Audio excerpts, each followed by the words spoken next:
Listo. Entonces ya iniciada la grabación. Para dar inicio a este webinar, le doy la palabra a la profesora Carmen Alicia Cardoso, quien va a estar moderando el día de hoy este webinar. Buenos días, profesora Carmen Alicia. Muy buenos días a todos y todas. Bienvenidos a esta sesión.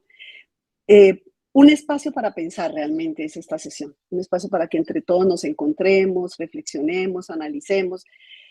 En esta ocasión pensamos que definitivamente abrir esa reflexión debería merecer la presencia de una persona que nos motive, que nos invite a ver perspectivas de la investigación que usualmente no analizamos, que usualmente cuando hablamos de ética en investigación estamos hablando más bien la protección de las personas y demás. Y siempre en los comités de ética la preocupación grande es cómo evaluamos, qué es lo que evaluamos, qué es lo que valoramos, eso cómo se hace.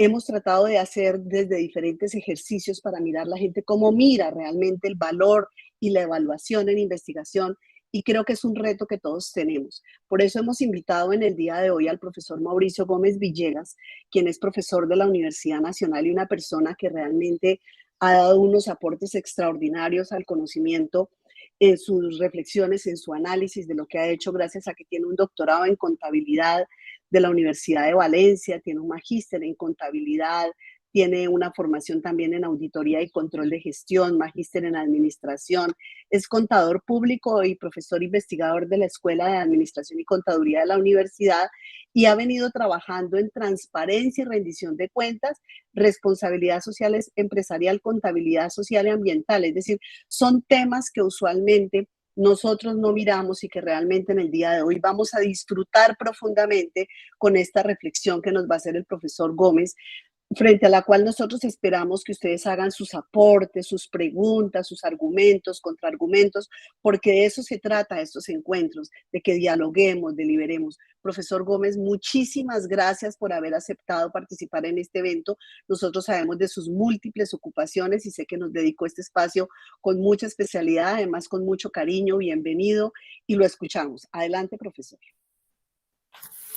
Bueno, pues muy buenos días para todas y para todos. Muchísimas gracias a la Vicerrectoría de Investigación de la Universidad, a la Dirección de Laboratorios y muy especialmente al Comité Nacional de Ética y a la red de los comités de ética.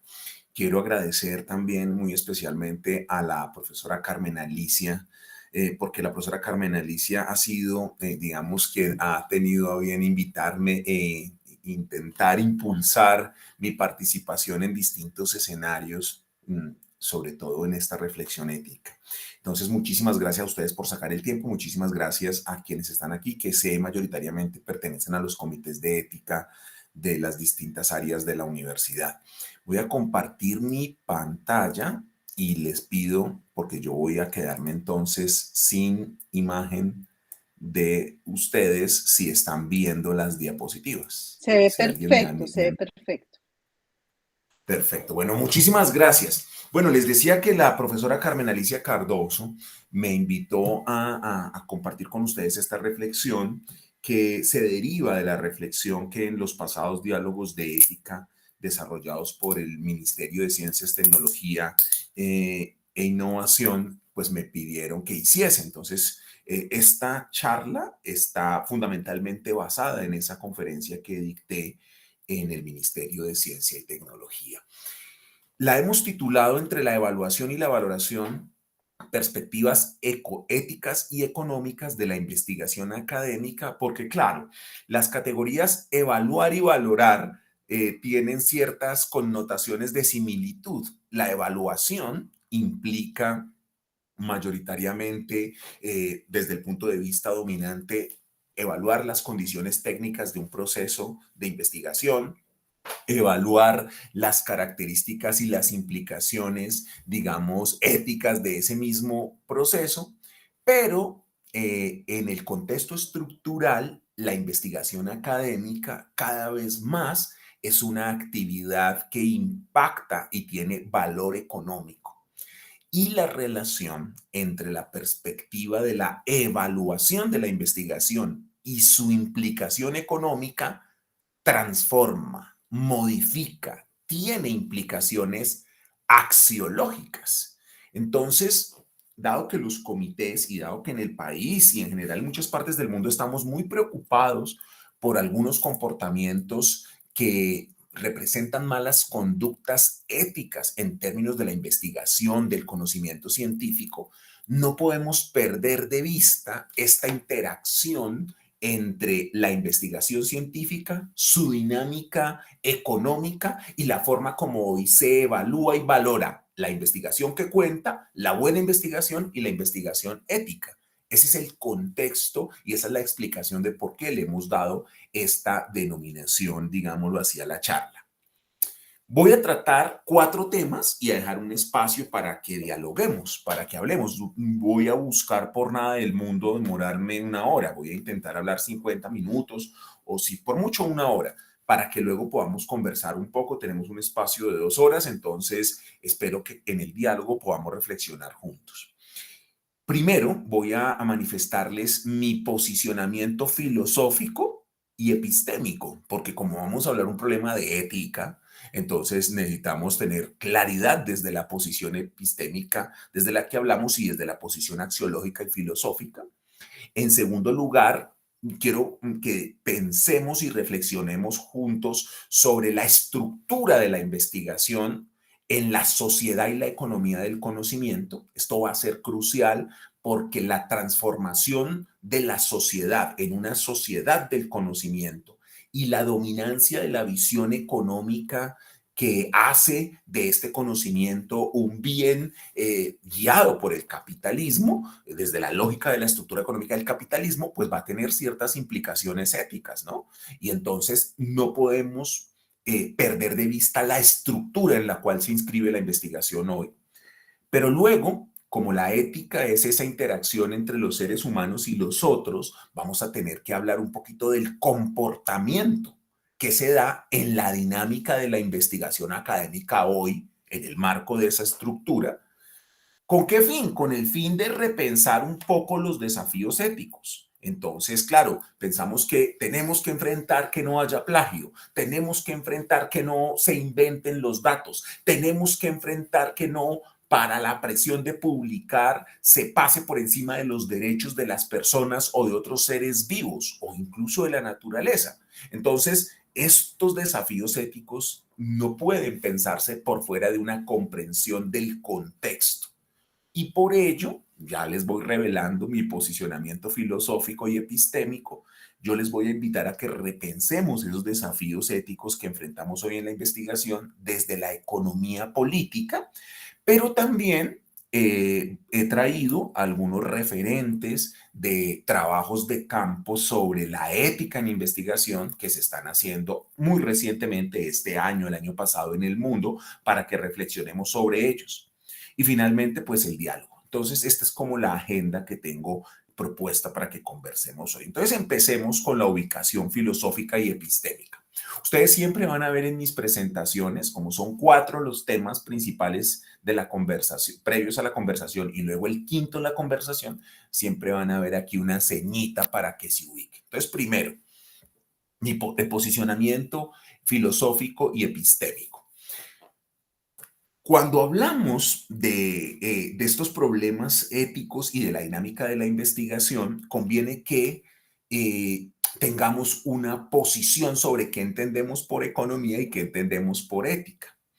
El abogado procesalista y constitucionalista Francesco Carneluti, italiano, tiene un libro muy interesante que se denomina Cómo nace el derecho y que es la fuente de inspiración para este posicionamiento que quiero comentar con ustedes. Carneluti dice: cuando las personas se preocupan por la propia satisfacción de sus necesidades, de sus expectativas, de sus deseos, la persona sobrepone el ego a los demás y está en actitud económica.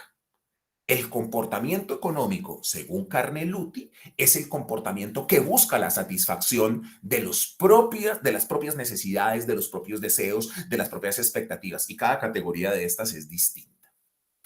Pero claro, los seres humanos no solo vivimos en el proceso de buscar satisfacer esas necesidades, esas expectativas y esos deseos, sino que también esencialmente convivimos con otros.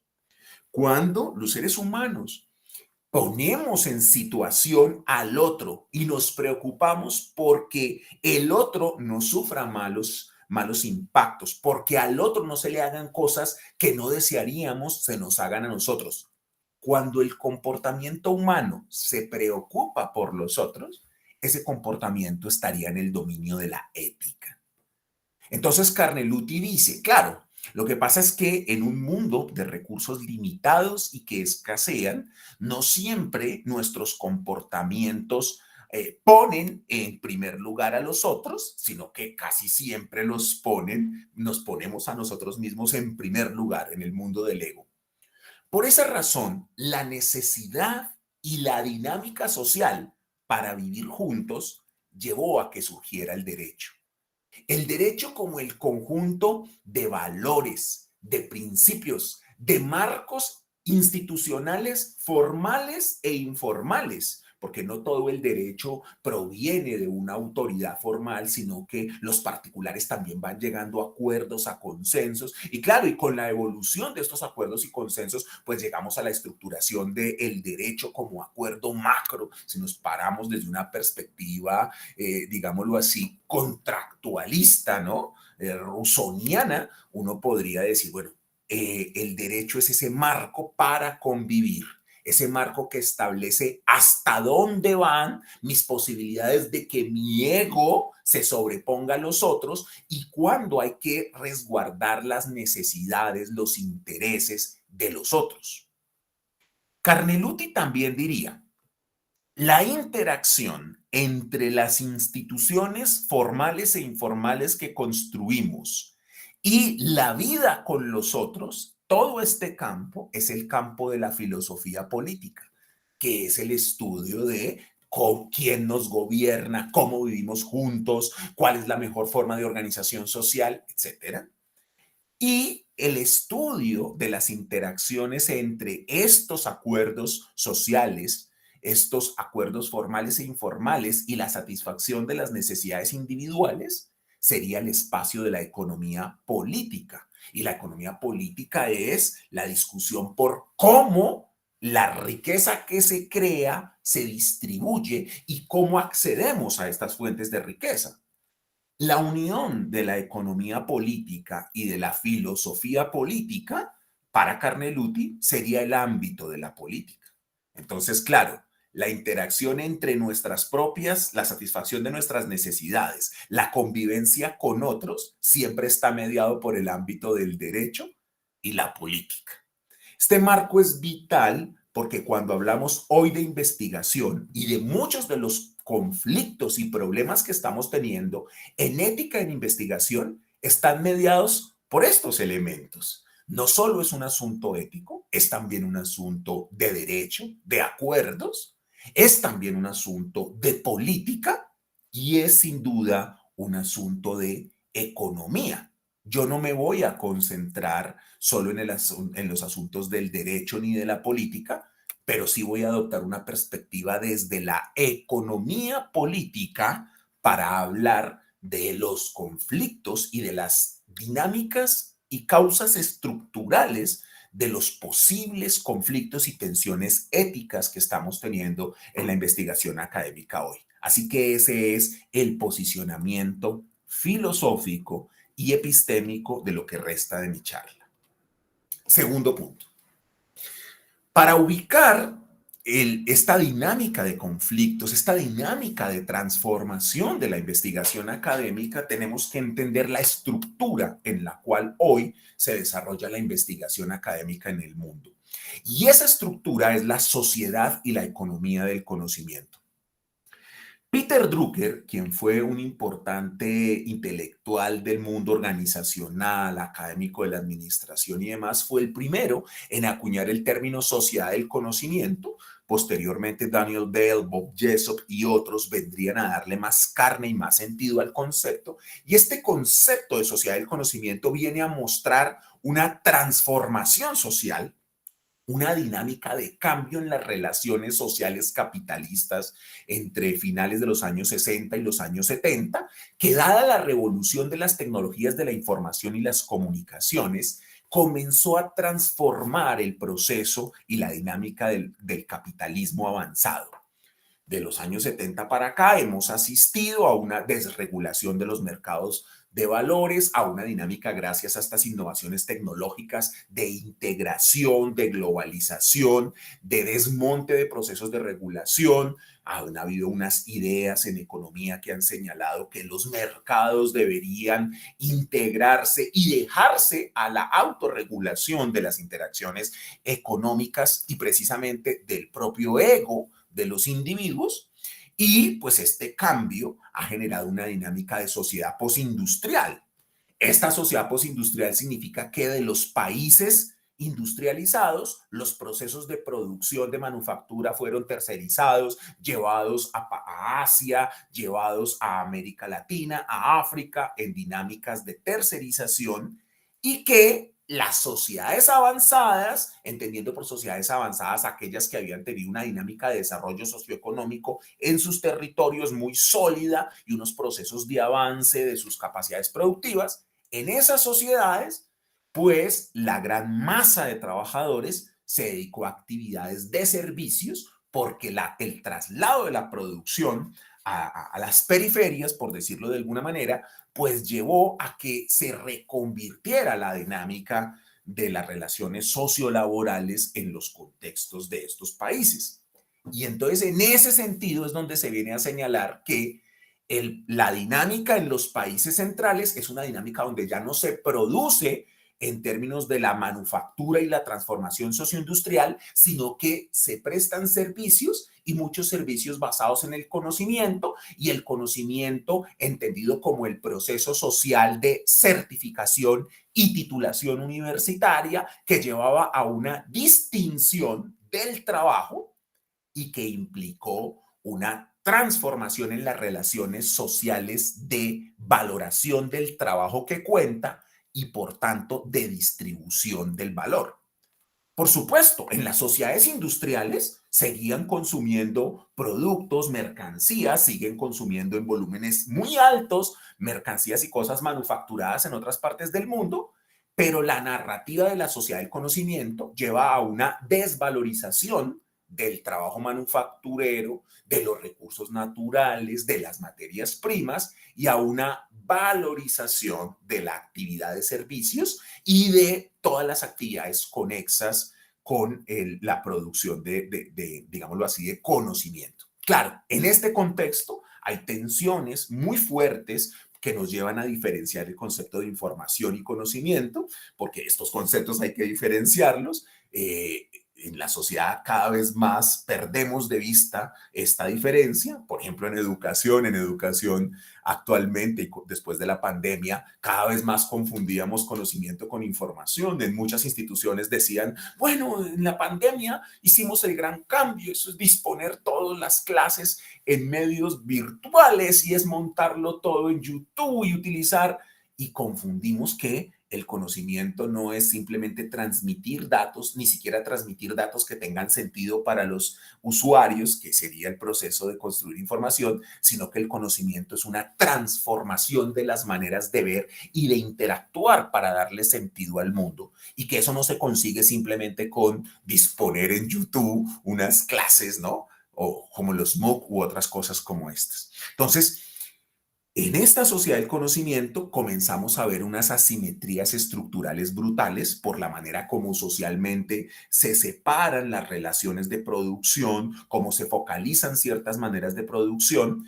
y por la forma como incluso en el entramado legal internacional se valorizan más los derechos de propiedad intelectual, se valorizan más las acciones y los servicios de ciertos contextos respecto a los bienes, servicios y actividades de otros contextos.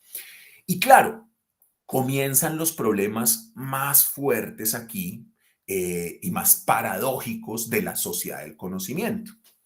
Si estamos en una sociedad del conocimiento y el capitalismo se vuelve un capitalismo del conocimiento, entonces, claro, se nos va a decir, el conocimiento es la principal fuente de producción del capital.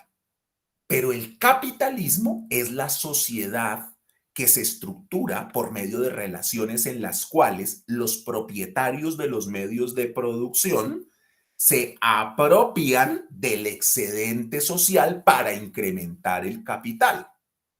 Entonces, si estamos en una sociedad donde el conocimiento es el núcleo, la principal paradoja es que va a haber un debate muy fuerte por decir qué es conocimiento, por apropiarse de ese conocimiento y por ampliar los beneficios económicos de ese conocimiento, que siempre implican generar una contradicción social expropiando a otros.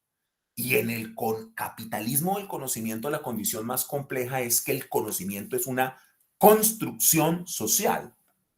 Marx llamaba esto un intelecto general, porque construir cualquier tipo de conocimiento reclama procesos sociales muy amplios. Es decir, para yo haber sido doctor no solo necesité que la universidad me diera una comisión, sino que fue una cantidad de procesos sociales muy largos, una cantidad de tiempo y de trabajo muy concreto para producirlo, y entonces es un esfuerzo colectivo muy grande, y yo logré ser doctor porque me basé en los conocimientos de otros, en los tiempos que otros me dejaban y me entregaban. Y entonces, construir cualquier forma de conocimiento reclama un esfuerzo social y colectivo muy grande, que si estamos en una sociedad y en una economía capitalista del conocimiento, implicará la contradicción de la privatización del trabajo humano y del conocimiento, lo que puede generar ciertos procesos de cercamiento y exclusión del acceso al conocimiento, y va a reproducir las tensiones éticas que el capitalismo tiene en cuanto a la extracción de valor de otros, en este caso por la vía de privatización de lo que es común. Entonces, en el contexto estructural, esto no se puede perder de vista cuando se intentan analizar los comportamientos éticos de las personas, porque la transformación estructural va a tener impacto sobre los comportamientos individuales. Las personas no actúan en abstracto. Las personas no actúan porque sus espíritus sean malos a priori. Las personas actúan situadas en contextos concretos. Y en el estado actual de la investigación académica, estamos en un profundo debate y en una profunda dinámica de privatización de lo común, de generación de rentas del conocimiento colectivo. Entonces, el problema de que unos profesores publiquen unos artículos o que unos profesores presionados por ciertas dinámicas también se apropien del trabajo de otros, no es solo porque esos individuos sean unos perversos, unos espíritus malignos a priori, sino que hay que entender toda la dinámica y entender cómo los acuerdos institucionales y nuestros diseños institucionales están también implicando, empujando, presionando dinámicas como estas. Y esto, para ponerlo en contexto y en concreción, es lo que ocurre con la dinámica hoy del conocimiento. Por ejemplo, Elsevier, una marca que todos conocemos y que es una de las marcas de la compañía, lo que muchos no saben es el nombre de la compañía. La compañía Relx es la compañía propietaria de Elsevier, y Elsevier es pues una entidad, una empresa editorial que hoy tiene cerca de 27,000 journals con más de 85 millones de registros y que tiene fuentes de más de 7,000, digamos, empresas editoriales en el mundo. Esta empresa, Relx no se ve como una entidad para crear conocimiento, para construir el avance social, solucionar las enfermedades y problemas del mundo y ayudar a la paz mundial. No, miren la definición de Relx. Relx es un proveedor global de analítica y herramientas de decisión basados en la información y le provee estas herramientas a profesionales y consumidores de negocios en el mundo para hacer más productivo su negocio. Entonces, hay que tener cuidado porque nosotros todavía en la universidad seguimos como a veces no viendo esta estructura y entonces somos románticos, pero ojo, ese romanticismo hay que mantenerlo. Yo creo que el rol de la universidad y sobre todo la educación pública es ese, construir conocimientos, ser repositorio de cultura y de ciencia para transformar la sociedad, para vivir mejor en sintonía con los otros.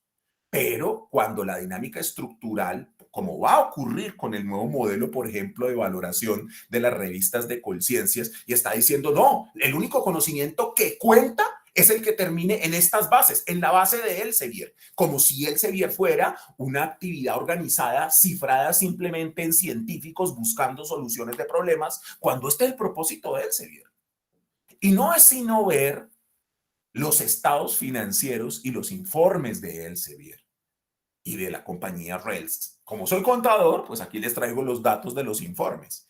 En primer lugar, esta compañía se ve como el productor número 1, como el líder del mercado en proveer información científica, técnica y médica y bases de analítica para la ciencia. La cifra de negocios de esta compañía es de 7 billones de libras esterlinas, 7.2 billones, en el sentido anglosajón son miles de millones, ¿no? Y solo la división en donde están los journals, por decirlo de alguna manera, que son uno de los elementos centrales de movilización, de creación, pero también de privatización del conocimiento, de la sociedad del conocimiento, solo esa línea de negocios para esta compañía es de 2,6 billones de libras esterlinas. Si vamos a la competencia de esta compañía, porque esto es un oligopolio en el capitalismo global, esto es un oligopolio, está la compañía Clarivate, que Clarivate compró, si vamos a buscar, aquí les dejo el sitio web para que ustedes puedan ver el objetivo de Clarivate. Clarivate dice, somos una compañía de investigación de mercado, de analítica, que buscamos proveer a las grandes corporaciones de biotecnología, farmacéuticas, de aeronáutica, de los mejores hallazgos en ciencia. Imagínense ustedes la dinámica. Entonces, en años pasados, las corporaciones empresariales hacían gigantescas inversiones en investigación y desarrollo. Pero con la transformación de la sociedad del conocimiento, la universidad ya no es la única que hace investigación. Las empresas también hacían investigación, pero ellas vienen haciendo cada vez menos investigación porque en esta dinámica del conocimiento y en estas reglas de evaluación y valoración de la ciencia que cuenta, cada vez más en las universidades, los proyectos, productos, resultados de investigación tienen que ir a la industria. Con ello, la industria tiene menos gasto en investigación y desarrollo. Y claro, por ejemplo, la publicación en las revistas de Clarivate lo que ayuda es a sintetizarle los hallazgos de investigación a las corporaciones y las corporaciones ya no tienen que hacer esa inversión. La investigación se paga con recursos nacionales, en entidades privadas se paga, en universidades privadas se paga con o el endeudamiento de las familias o los recursos de las familias y entonces todo se vuelve una profunda extracción de valor por la dinámica estructural del capital.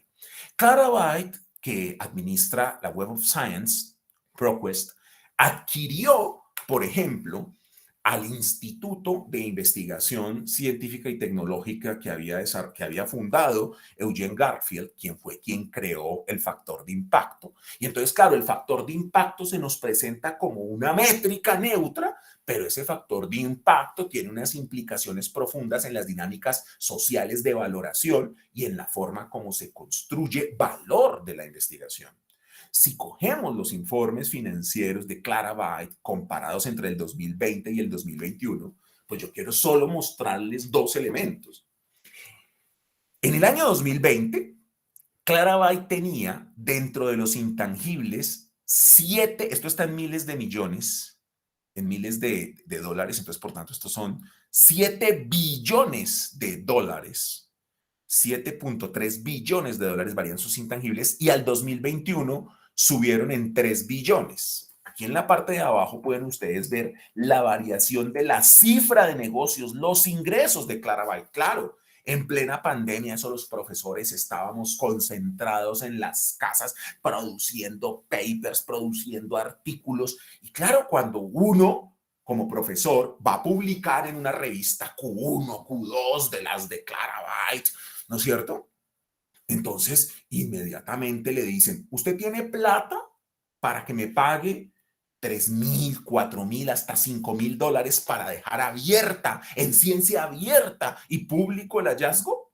O si no tiene, me firma estos papelitos. Y cuando uno firma esos papelitos, cede los derechos de propiedad intelectual y cada vez que uno firma ese papelito, ellos van allá registrando y sus intangibles pasaron de 7.3 billones a 10,3 billones. El goodwill, que se refiere a la diferencia del valor en bolsa de las distintas empresas que tiene Clarabyte, que es un grupo empresarial muy grande, subieron casi 2 billones de dólares de un año a otro.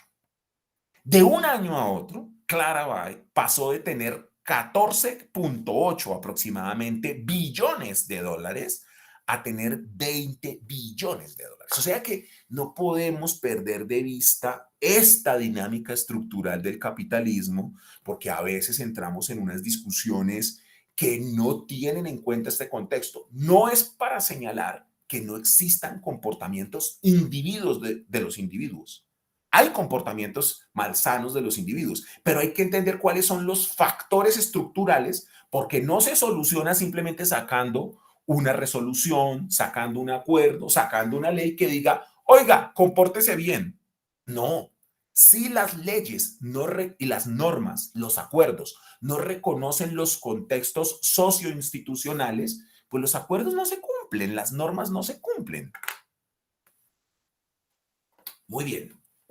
Esta estructura, ya paso al tercer punto, está impactando, modificando la dinámica y por tanto los comportamientos en la investigación académica.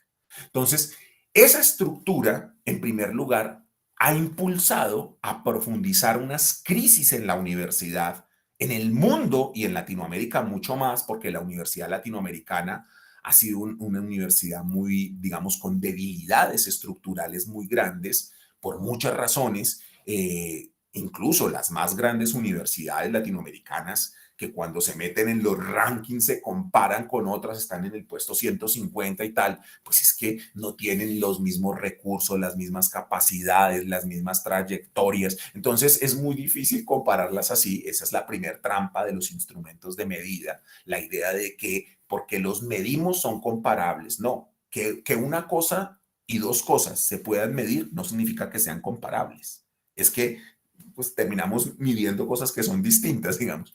Entonces, la universidad con este cambio de la estructura capitalista, pues ha vivido una crisis brutal. Esa triple crisis es, primero, una crisis de hegemonía, porque claro, si estamos en una sociedad del conocimiento donde el motor central de la acumulación y de la extracción de valor capitalista es el conocimiento, pues el capitalismo no le va a dejar la creación de conocimiento solo a la universidad. Entonces surgen múltiples instituciones que le compiten a la universidad en la formación profesional, en la educación continua, en la creación de conocimiento, en la creación de cultura. Entonces, de acuerdo con Boaventura de Sousa Santos, esa es una crisis de hegemonía.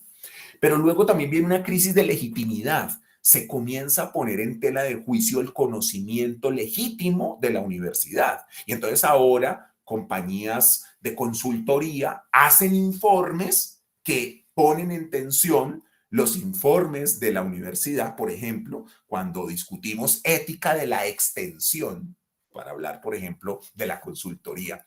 Claro, mucha de la extensión que se hace en la universidad está basada en la capacidad técnica y en que tenemos muy buenos equipos, pero mucha otra de la extensión está basada en el buen nombre de la universidad y en que la universidad tiene una hegemonía y una legitimidad para hacer esas consultorías. Pues bien, cuando consultores privados comienzan a disputarle eso a la universidad, pues comienzan terribles, dinámicas de informes y procesos para deslegitimar la consultoría que hace la universidad, también comienza una dinámica de deslegitimación de todas las actividades de la universidad. Entonces, por eso terminamos viendo las noticias que terminan diciendo profesores de la Nacional que ganan 60 millones para deslegitimar a la universidad, cuando sabemos pues que serán uno o dos profesores y que podremos tener la opinión que tengamos, pero eso está en el marco estructural de esta sociedad.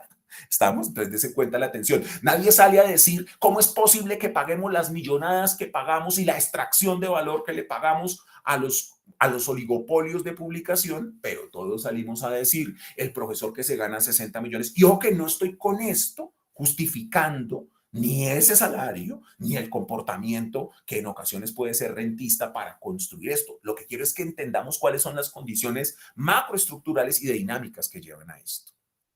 Entonces, es en este contexto de crisis de la universidad donde luego también viene una crisis brutal, que es la crisis institucional. La crisis de la universidad institucional es que ya la universidad comienza a ser evaluada desde patrones que son extraños a la dinámica y el proceso de producción de bienes culturales, a la dinámica de la creación de conocimiento y cultura, y entonces se nos comienzan a colocar indicadores, dinámicas de medición, procesos de métricas que son externos, que vienen a la luz de lo que se llama la nueva gestión pública, traer prácticas empresariales, suponiendo que las empresas a priori son eficientes, son eficaces, que a priori son éticas, y al trasladar esos instrumentos a la universidad entra en una crisis. Las universidades se les dice, como estamos en una sociedad del conocimiento, financien ustedes, rebúsquense en la plata, miren a ver cómo la consiguen. Entonces, toda esa crisis institucional, ¿a qué nos lleva? A que ya la universidad no tenga el monopolio de la organización basada en el valor de la verdad, de la búsqueda del conocimiento, del bienestar general. Esos ya no son los valores, y entonces como estamos hablando de evaluación, y la evaluación es el proceso de a partir de valores éticos juzgar algo, no es solo de criterios técnicos, sino también de valores éticos. Entonces ya no son esos los valores por esa crisis de la universidad, y también la universidad pierde el monopolio de la investigación académica. Entonces, la investigación académica ya no está guiada por la dinámica interna de las comunidades científicas, es decir, no es la propia dinámica del descubrimiento, del proceso de conocimiento, sino que la investigación académica comienza a organizarse como un mercado y por instituciones de mercado. O sea, cuando decimos que hay un ranking y una métrica para decir, es que la publicación que cuenta y la investigación que es buena es la que termina en publicaciones Q1, Q2, esa dinámica es una institución de mercado que crea cuasi precios como clasificaciones de primera, segunda, tercera y cuarta mano. Y ustedes saben que cuando una institución de mercado se trae, por ejemplo, a la salud o a la misma educación, ¿no? Entonces no es lo mismo graduarse en los Andes que graduarse en la Antonio Nariño o graduarse en, excúsenme que coloque el comentario, pero no, creo que no estoy saliéndome del marco general de las representaciones sociales en nuestro país. Entonces, asimismo ocurre con la valoración de la investigación científica en estas categorías, y aquí digo valoraciones porque incluso en las universidades, la primera categoría le da, en la universidad pública, 15 puntos, la segunda le da 3, la última le da 3, esta no le da. En otras instituciones, si publica uno allá, le damos 20 millones de pesos, si publica acá, entonces des en cuenta cómo la evaluación comienza a fundirse con la valoración, desterrando los valores éticos. Y entonces, claro, la dinámica comienza a organizar la investigación por medio del sistema de precios. Cuando digo precios, no es siempre pagos monetarios, sino porque ustedes saben que los académicos estamos muy preocupados también por el reconocimiento, por la posición en el campo. Entonces el sistema de precios comienza a transformar. Y la mayor paradoja es que se instala una tendencia oligopólica a los tenedores de los derechos. Es lo que explicaba con la estructura. Entonces, claro, los profesores somos pagados, hablamos de los profesores de la Universidad Nacional, somos pagados por salarios que vienen del presupuesto público. Los proyectos de investigación son financiados con recursos de la universidad o con recursos de las familias o con recursos del presupuesto público. Todos trabajamos, nos hemos financiado a veces con deuda privada para ser doctores y producimos una investigación y cuando la investigación se va a publicar, el derecho se privatiza. Entonces, claro, la tensión es que los que producimos el conocimiento estamos disgregados, somos muchísimos, es un proceso social y colectivo del que a veces no somos conscientes, pero siempre lo que producimos no es, o la creación de conocimiento no es un acto individual, sino colectivo, pero en esta dinámica de la investigación bajo esta lógica, luego esto se sintetiza, se privatiza, se individualiza y entonces la tensión grave es que el proceso es de producción común, pero los beneficios luego se privatizan en el oligopolio de tenedores de derechos. Y ahí es donde surgen las primeras tensiones éticas individuales. El sujeto comienza a tener tensión individual ética porque no, ninguno sería tonto ni ingenuo. Todos nos damos cuenta que esto termina beneficiando económicamente a algunos y entonces comienza la preocupación, ¿y cuál es mi beneficio económico? Y entonces por eso se comienzan a construir políticas públicas, dinámicas de incentivos, pues que reproducen estos problemas. Entonces, claro, estamos en una dinámica donde tenemos tensión entre dones, falsos dones y expropiación del trabajo individual y colectivo. ¿Qué son los dones? Es ese conjunto de intercambios que tenemos los seres humanos para vivir juntos. Cuando tú le das un regalo a alguien que quieres mucho, no lo haces como una dinámica de interacción, de transacción de equivalentes, sino que tú lo das como un don. ¿Qué pasa en la dinámica de la producción científica hoy? Por ejemplo, nos dicen, profesor, tiene que participar en un proceso de evaluación. Entonces yo soy jurado de una revista, entonces de la revista me mandan a que evalúe un artículo.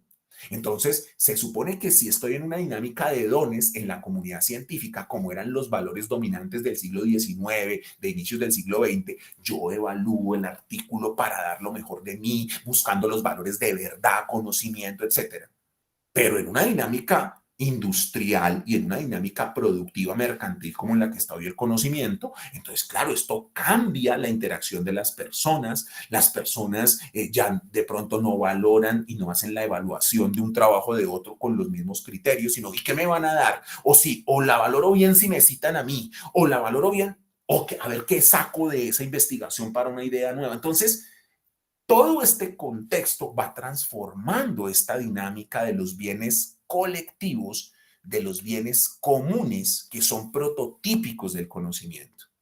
Y por tanto, todo esto está cambiando el ethos y el hábitus de los académicos. Entonces, los académicos ya no están preocupados por voy a hacer una investigación de 10 años. Todos sabemos en medicina hacer investigaciones serias con grupos de control, evolución de las comunidades, 10 años. En ciencias sociales, pues ni hablar, ¿no? Yo trabajo en ciencias sociales y uno tiene que hacer, pero claro, una estructura de la investigación guiada por el mercado, guiada por indicadores como estos que buscan la rentabilidad en el corto plazo. Miren que hay que medir el estado financiero y las utilidades. Dicen, listo, en el año que encontró, en el año cuánto publicó, cuántos cubonos tuvo. Entonces eso comienza a transformar el hábitus de los académicos. Ya no tenemos el tiempo por estas presiones para el ciclo de la investigación y el descubrimiento. Y entonces, claro, ya tomar los datos, tomar unos datos de calidad toma mucho tiempo. Entonces el investigador ya coge esos datos y quiere sacar de esa misma base, de esas mismas observaciones, 3, 4, 5 artículos, porque si le tomó 5, 10 años conseguir las observaciones, imagínense yo que entrego si me están presionando por cada año producir. O si yo también he transformado tanto mi subjetividad y me quiero ver a mí mismo como el más o la más productiva del mundo, entonces yo quiero eso. Entonces, estos comportamientos éticos provienen de esta transformación estructural y de esta dinámica.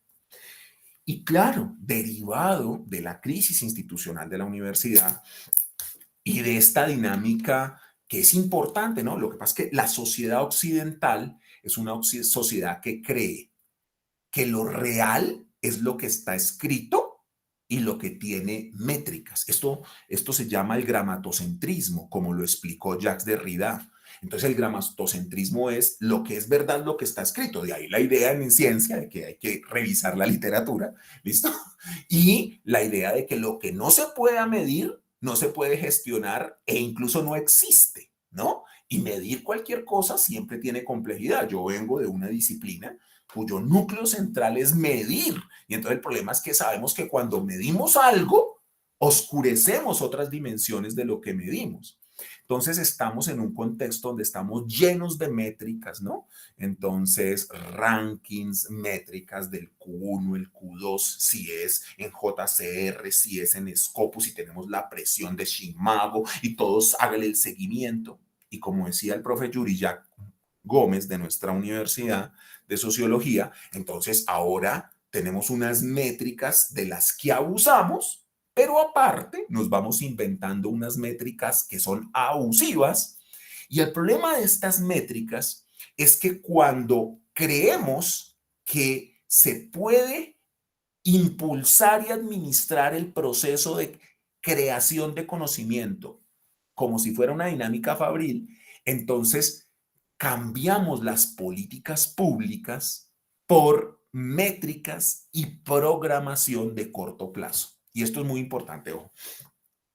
El Estado existe, como lo han mostrado Mariana Mazzucato y muchos otros autores, y esto también para hablar del Estado y la universidad pública, existen porque el Estado no simplemente responde a las presiones del entorno.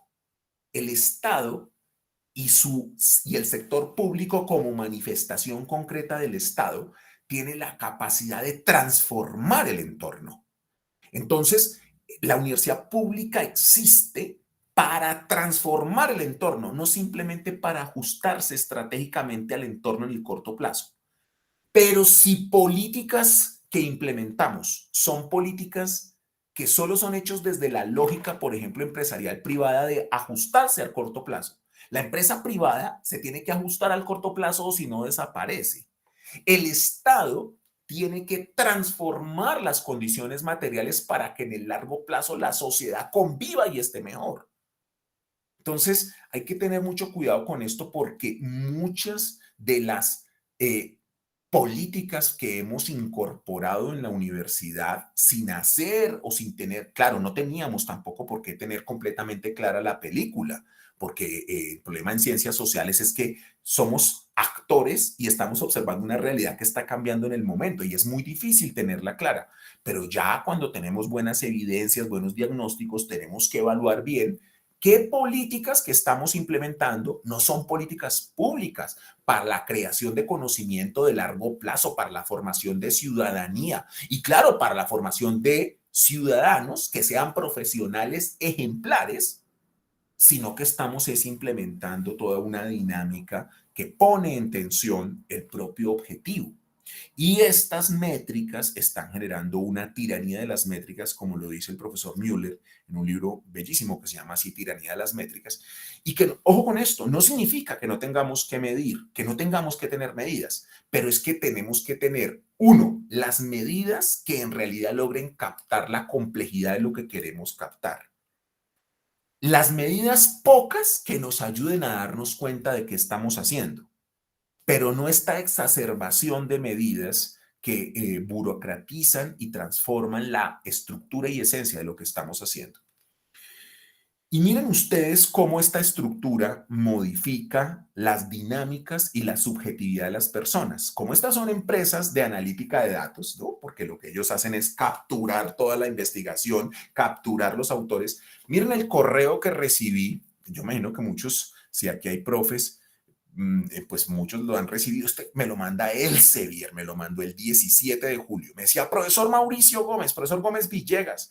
En el pasado, esta revista, que es una revista muy prestante y que yo leo mucho y cito mucho, y como ellos saben que leo mucho y cito mucho porque ellos cruzan mis datos y todo, me dicen, miren lo último que están leyendo sus colegas y sus competidores. O sea, estas empresas tienen claro que la dinámica aquí es de competencia. Y entonces esto va transformando la subjetividad del investigador. ¿Cuál colaboración? ¿Cuál construcción conjunta? A mí, entonces yo soy el primero que tenga que sacarlo. Y si me toca sacarlo sin tener todas las pruebas, lo saco. Y si me toca no citar a otro porque me cae mal, lo hago porque es que esto es de competencia. En el año 2017, The Guardian publicó una interesante investigación periodística muy grande que se hizo con muchos autores y que estimaba que el mercado en el 2017 de la investigación académica y sobre todo de la publicación, y entonces este es un cambio bien importante, ojo, la estructura y la dinámica que estamos viviendo en la sociedad del conocimiento transforma la investigación en publicación, la reduce. O sea, nos dice, solo publicar es dar cuenta de que se investigó. Y eso tiene muchos problemas. ¿Estamos? Esta presión por reducir la publicación, la investigación a la publicación, transforma las dinámicas de enseñanza. Piensen en los doctorados, nada menos en la nacional o las maestrías en este momento con el debate que estamos teniendo de los programas de posgrado. Entonces, en muchas facultades el debate es, no, para que la persona se gradúe tiene que tener 3 artículos publicados. Pero ¿cómo así? En 3 artículos publicados. Es que cuando me hago un doctorado, estoy aprendiendo, estoy en el proceso de formación y transformación mío. Y claro, y el doctorado tiene que hacer una contribución al conocimiento, pero si el requisito es publique 3 artículos, y ojo, y las publicaciones de calidad, y si se hacen procesos de evaluación y demás bien, pues un artículo se demora en evaluarse y en publicarse 3 años. O sea que la persona tendría que postular su artículo el día que se matricula al doctorado. Entonces, claro, como no vemos eso, pero cogemos en el diseño institucional y decimos, para que el estudiante se gradúe 3 artículos, y entonces, claro, esto tiene implicaciones para el profesor que lo dirige. Los profesores van a estar interesados por la estructura de su valoración de la carrera académica, de sus remuneraciones, de su prestigio. El profesor que dirige va a estar interesado en que se publiquen 3 artículos con el profesor. Pero el estudiante que no tiene la formación, pues puede terminar presionado a publicar en las revistas predatorias. Entonces, miren, las revistas predatorias surgen de esta dinámica y de esta estructura. No es un problema de que el sujeto, uy, tan malo, yo voy a ir a publicar en esa revista predatoria. No, no es solo eso, es una estructura compleja. Entonces, ese cambio de la estructura y la dinámica que reduce la investigación a publicación, tiene como propósito es pues crear el mercado de la publicación y decir que lo único que cuenta es lo que está publicado. Y ese mercado estuvo estimado en el 2017 en 19 billones, pero con una rentabilidad del 36%, una rentabilidad mayor a la de Apple, Google, Amazon. Y a esto no le prestamos toda la atención del caso. Y claro, esta estructura y esta dinámica está generando procesos muy complejos. Yo creo que nosotros, como siempre, nos demoramos un poquito en entrar a mirar de fondo lo que está ocurriendo. En Estados Unidos se creó la Scholarly Publishing and Academic Research Coalition, SPARC, que es una coalición que primero fue promovida por las bibliotecas más de 25 de las universidades más grandes de Estados Unidos y luego ya tienen casi 200, tienen capítulos en África, en Europa, en Asia. Esta coalición produce unos informes, produjo en el 2019 un informe muy bello que se llamó Landscape Analysis, ¿no? Un análisis del panorama, el cambio en la industria de la publicación académica y las implicaciones para las instituciones académicas, dentro de ellas el comportamiento de los sujetos, y este documento fue actualizado en el año 2021. Y miren ustedes, el documento, miren por dónde comienza. O sea, el primer problema para entender qué es lo que está pasando con la dinámica del comportamiento es entender el oligopolio, las compañías. Y claro, esta coalición, que ya como les digo son casi 250 universidades y centros de investigación, dice, el problema es que la dinámica de gestión de estas compañías y los criterios con los que se valora y evalúa la ciencia es trasladar a estos actores un conjunto de criterios de gobernanza, de gobernar la carrera de los profesores, de gobernar la carrera de los estudiantes, cuando un conocimiento es valioso, de gobernar los presupuestos porque hay que comprar las bases de datos para que los investigadores tengan, hay que pagar los recursos para que los investigadores publiquen, y cada vez más nos están entregando y se van inventando nuevas herramientas y nuevos instrumentos, y entonces Mendeley, One, etcétera, etcétera, etcétera.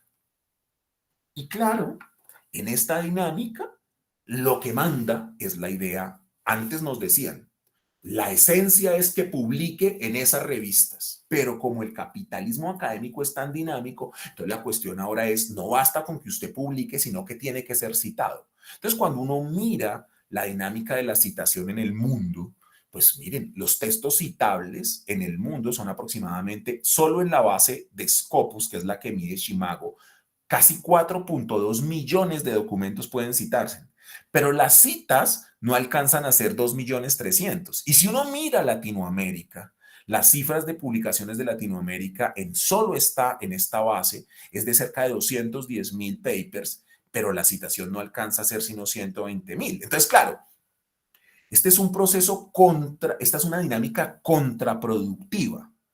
¿Qué es la contraproductividad, según Iván Illich? La contraproductividad consiste en que en el capitalismo hay un proceso donde elevamos tanto la productividad que una unidad adicional de productividad no hace sino rezagarnos o retrasarnos. Entonces piensen ustedes en sus teléfonos celulares. Si usted tiene tantos instrumentos de comunicación dentro de su teléfono celular, tantas apps, si usted tiene Facebook, si usted tiene Twitter, si usted tiene WhatsApp, si usted tiene Messenger, usted tiene tantas herramientas que una comunicación adicional usted ya no lo permite comunicar. Piensen en el correo. El correo está para comunicarnos, pero hay tanto correo que usted ya no logra evaluarlo si usted queda incomunicado. Piensen en los vehículos de motor. Entonces, tenemos un carro para movilizarnos más rápido, pero cuando se produce cierto tope y cierto número adicional de carros, hay tantos carros que no nos podemos mover más rápido. Eso pasa también con la construcción de indicadores como el índice de impacto o de publicación. ¿Por qué? Porque como la presión es porque los actores de la ciencia publiquen más, porque la investigación se reduce a publicación, el volumen de lo citable es tan alto que la posibilidad de citarse disminuye. Pero eso no es lo peor. Lo peor es que el volumen de publicación es tan alto que se torna cada vez más imposible poder conocer el estado de un campo. Y se torna imposible conocer el estado de un campo porque hay una multiplicidad de cosas. Y claro, y en esa multiplicidad de cosas, con la transformación mercantil de los procesos de evaluación y demás, ya no sabemos qué es del todo lo más relevante. Y claro, si ustedes ven la relación entre documentos y citas y posibles citaciones, pues este gráfico muestra la dinámica global tan solo de Elsevier. Si juntara yo aquí Clarabait, esto sería aún peor, por ejemplo, para América Latina. Entonces, claro, ¿por qué esto es importante? Porque en la estructura institucional a veces nos dicen, es que ser un investigador de talla mundial es publicar en esas revistas y ser muy citado. Pues cada vez vamos a tener menos relevancia para estar en ese contexto por esta dinámica de la publicación y la citación y esta contraproductividad, y cada vez más el índice H va a bajar. Pero lo peor es que incluso mucha gente no va a leer lo que se produce y vamos a tener ciertos inconvenientes con estos procesos. Miren ustedes solo en la región.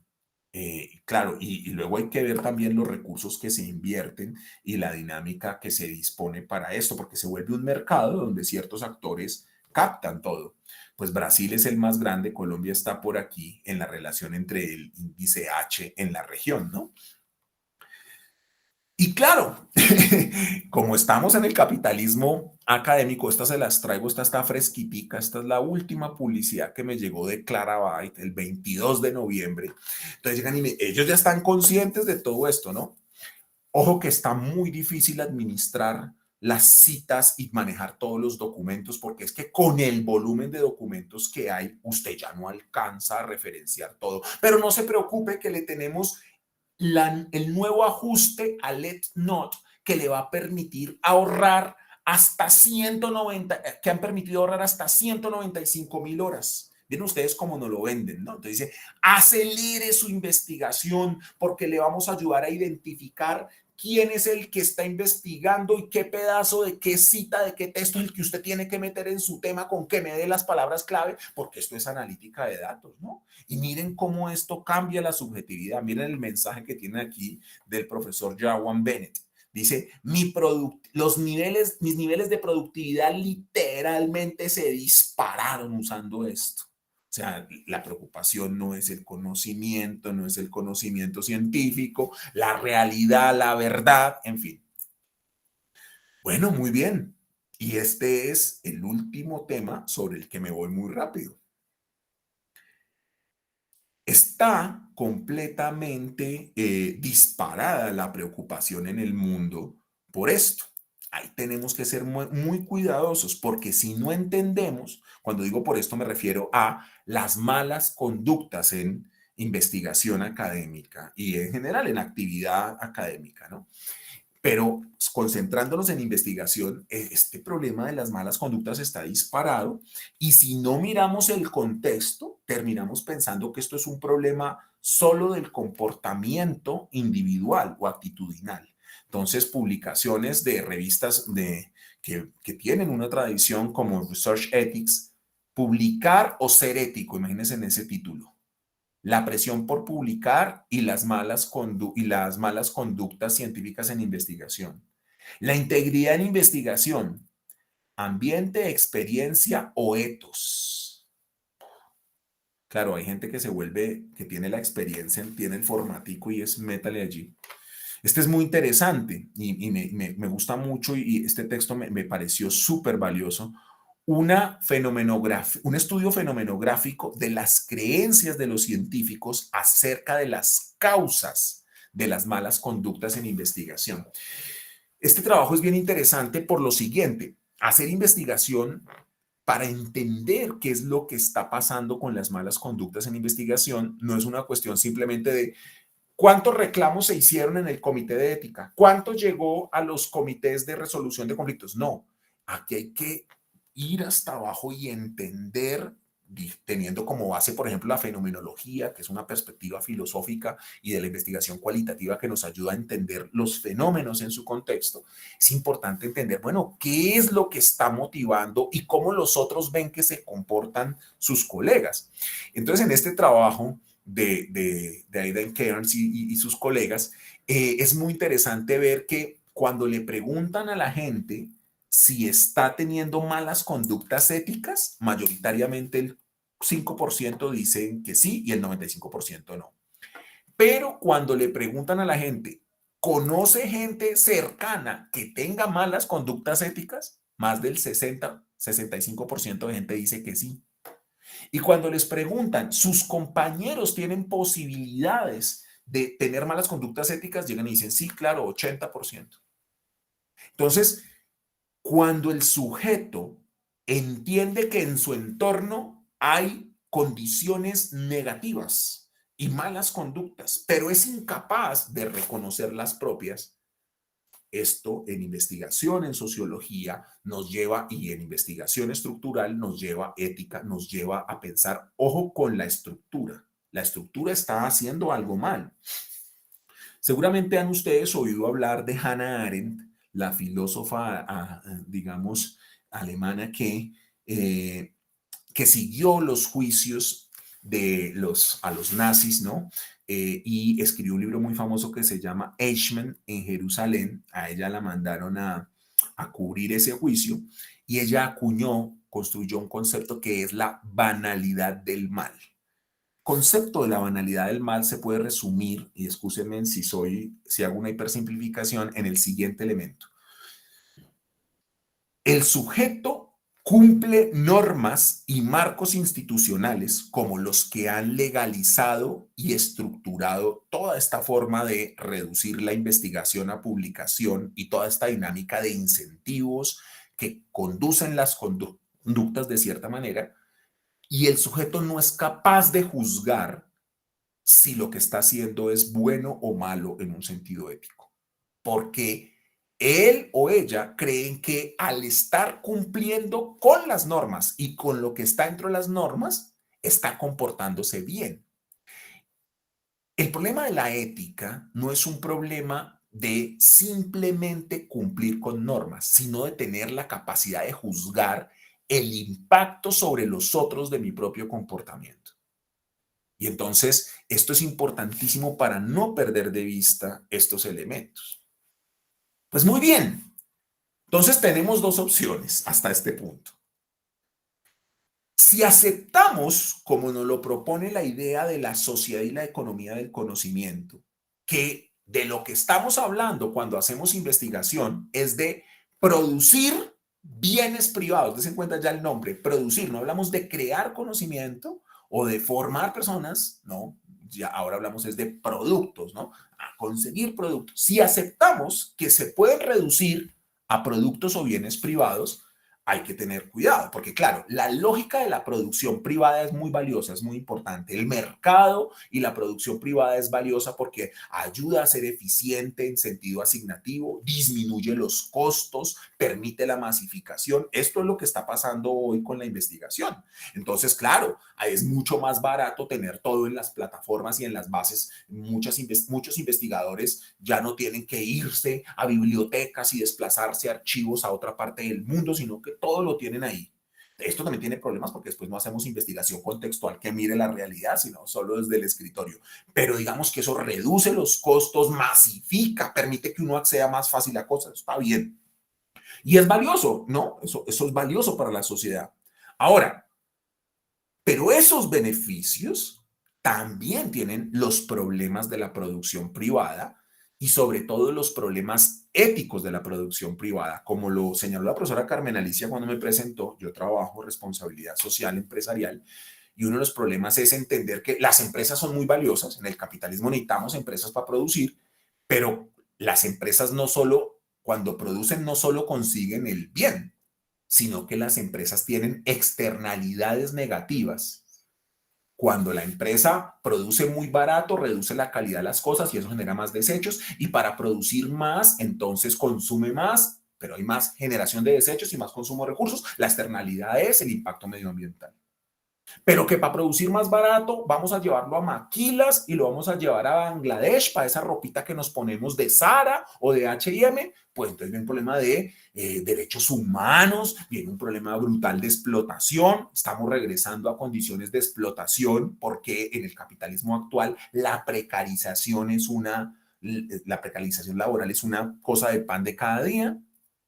Entonces, las externalidades de ver al conocimiento como un bien privado son, uno, el monopolio del que ya hablé, un proceso de privatización de eso, rentismo. ¿Y por qué rentismo? Porque claro, no solo son rentistas los profesores que toman el trabajo de sus estudiantes doctorales o que toman el trabajo de otros, sino que son muy rentistas estas compañías que explotan el trabajo del evaluador, explotan el trabajo del editor, y yo soy editor de varias revistas internacionales, y luego cobran $35 por acceder al artículo o cobran 5,000 si usted lo quiere dejar libre. Generan contraproductividad. ¿Cuál es la contraproductividad? Hay tanta producción que ya la gente no se lee los artículos, simplemente se lee los abstracts y ni siquiera eso. Y entonces esto impacta y no permite la sustentabilidad. Pero el problema más crítico es que cuando hablamos del conocimiento, cuando hablamos de la investigación y de sus resultados, estamos hablando de bienes públicos y comunes. Y entonces el problema es que hay una complejidad de la manera como se generan, cómo se gestionan, cómo se accede, cómo se conserva este conocimiento. Entonces el problema de los bienes comunes es que si intentamos administrarlos por medio del mecanismo de precios, vamos a amplificar otros problemas éticos. Y entonces, como pues el tiempo es limitado, pero yo no quiero dejar de recomendarles, yo les recomiendo que lean este magnífico texto del filósofo de la Universidad de Harvard, Michael Sandel, que se llama Lo que el dinero no puede comprar. Los límites morales del mercado, para que entendamos los problemas éticos y morales que surgen de ver a bienes que son públicos y comunes desde la lógica de la interacción de las instituciones de mercado. Entonces, ¿cuáles son esos problemas? Inequidad, desigualdad, subalternización. Esto de la subalternización, bueno, pues esto inequidad y desigualdad, creo que los que estamos aquí somos conscientes del debate que hay internamente en la universidad sobre, ay, es que hay unos profesores que ganan mucho y otros que no ganan, qué desigualdad, qué inequidad, el país no puede pagarle esos sueldos, ¿vale? Pero si vamos y miramos en Estados Unidos hay vicerrectores que ganan $2 millones.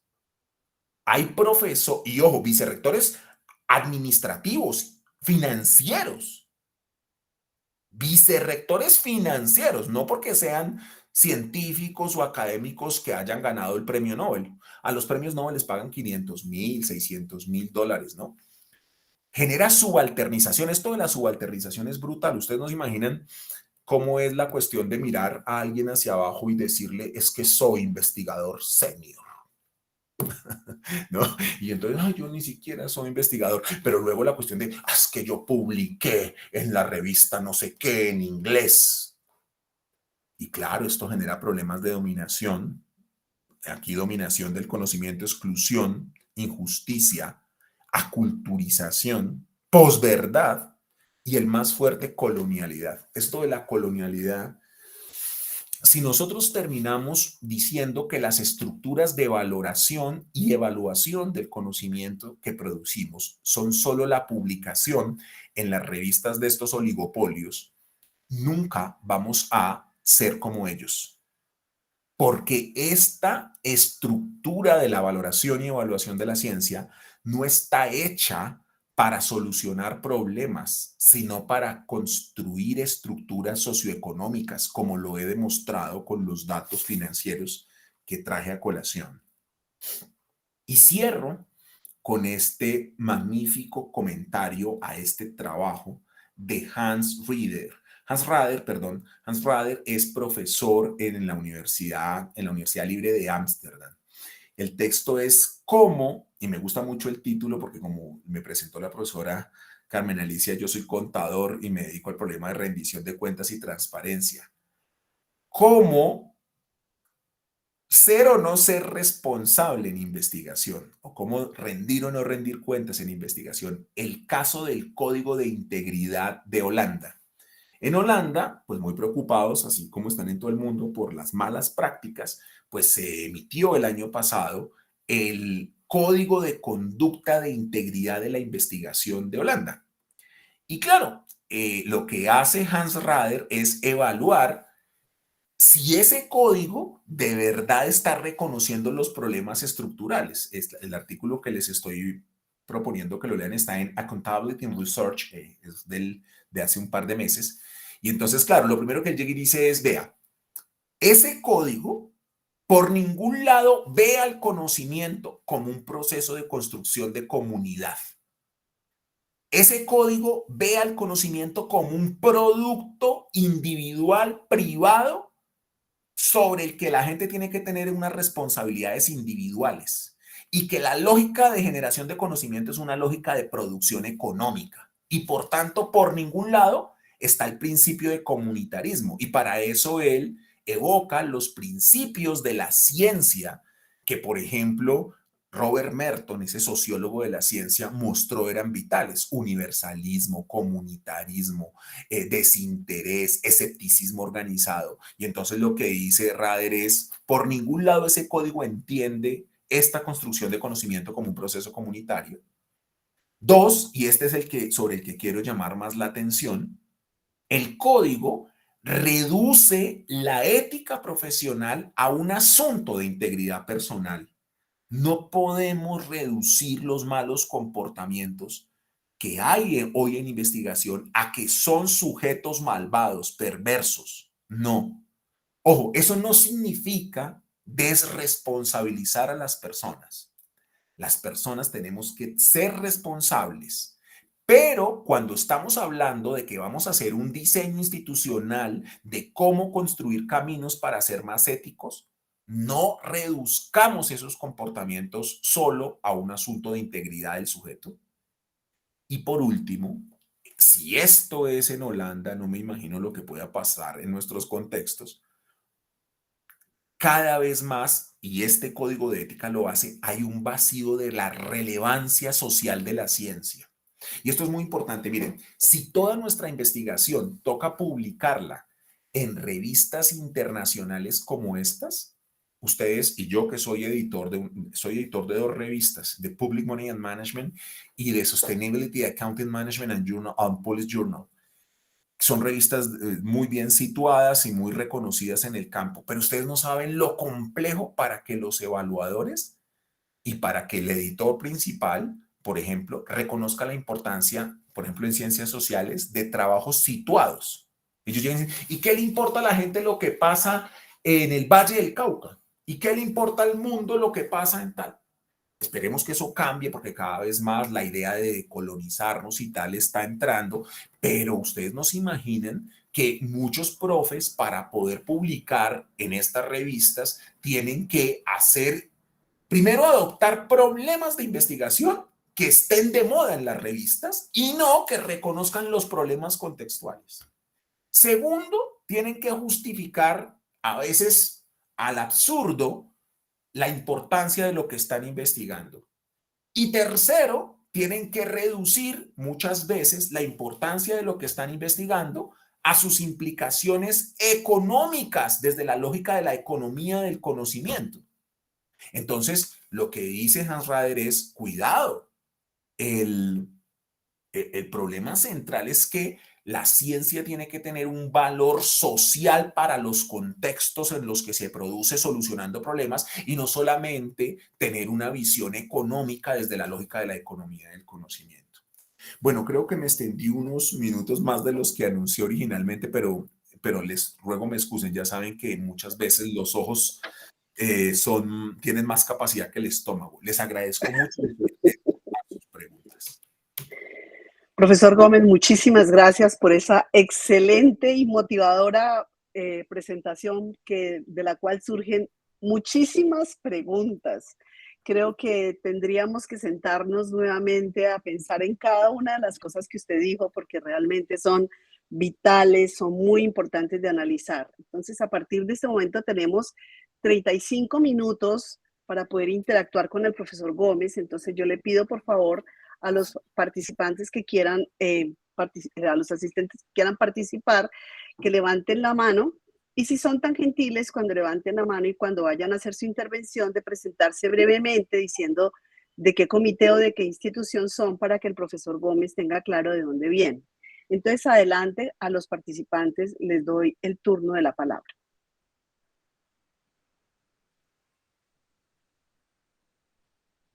Bueno, mientras los participantes se animan, profesor, porque quedaron tantas cosas allí en la presentación suya que son unos retos enormes.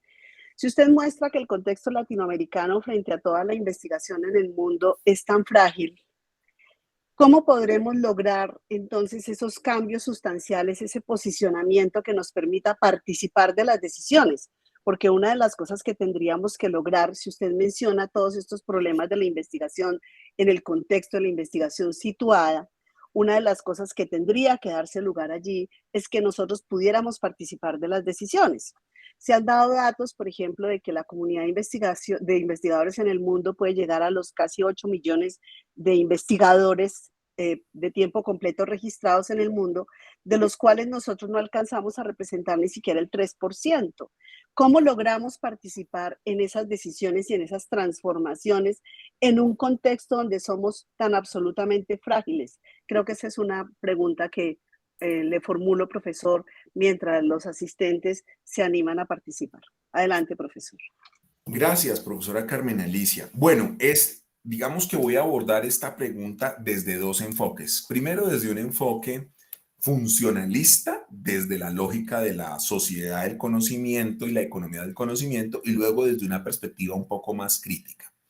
Entonces, en primer lugar, desde la perspectiva funcionalista, pues por supuesto, la investigación que se hace y la construcción de comunidades académicas en Colombia, por ejemplo, es muy débil por la bajísima inversión y por las condiciones estructurales que tenemos para invertir en ciencia y tecnología, ¿no? Como hemos visto, para el próximo año incluso, el presupuesto que se va a dirigir a investigación, a ciencia, al sector de ciencia, tecnología, investigación e innovación, pues es bajísimo, está muy por debajo del 1% del PIB. Claro, esto se debe primero a que el tejido empresarial y los actores privados hacen poquísima inversión en ello. Se requerirían construir políticas para que los actores privados inviertan en ello. Hay un problema estructural, geopolítico, pero se necesitaría eso.